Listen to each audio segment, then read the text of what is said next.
মিশা তার ছোট্ট পড়ার টেবিলে চুপচাপ বসে আছে। সে মন দিয়ে একটি প্রজাপতি আঁকতে চেষ্টা করছে, কিন্তু যতই চেষ্টা করে ছবিটা ততই খারাপ হয়ে যায়। বারবার মুছেও কিছু ঠিক হয় না। মিশার চোখ ভিজে ওঠে।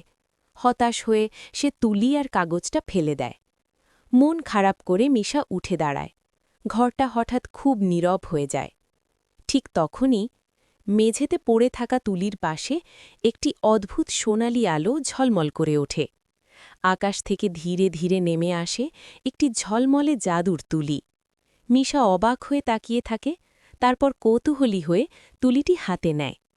মিশা আবার টেবিলে ফিরে আসে। চোখে নতুন এক আশা। সে জাদুর তুলি দিয়ে একটি সাধারণ ফুল আঁকে, কিন্তু তুলি কাগজে ছোঁয়া দিতেই চমৎকার জাদু ঘটে যায়।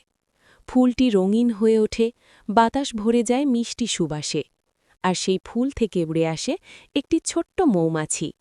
মিশা আনন্দে হেসে ওঠে, তার ভয় আর নেই। এবার সে আঁকে একটি বড় গাছ, ফল ভরা গাছ, ক্ষুধার্ত পাখিদের জন্য। তুলির ছোঁয়ায় গাছটি জীবন্ত হয়ে ওঠে। ছোট ছোট পাখি উড়ে এসে আনন্দে ফল খেতে শুরু করে। মিশার মন ভরে যায় সুখে। তখন মিশা ধীরে ধীরে জাদুর তুলিটি পাশে রেখে দেয়। সে তুলে নেয় নিজের পুরনো তুলিটি। আত্মবিশ্বাসের সাথে সে আবার আঁকে। এবার তার আঁকায় ফুটে ওঠে একটি সুন্দর প্রজাপতি। মিশা হেসে ওঠে। সে বুঝে যায় জাদু তুলিতে নয়, জাদু আছে নিজের কল্পনায়, নিজের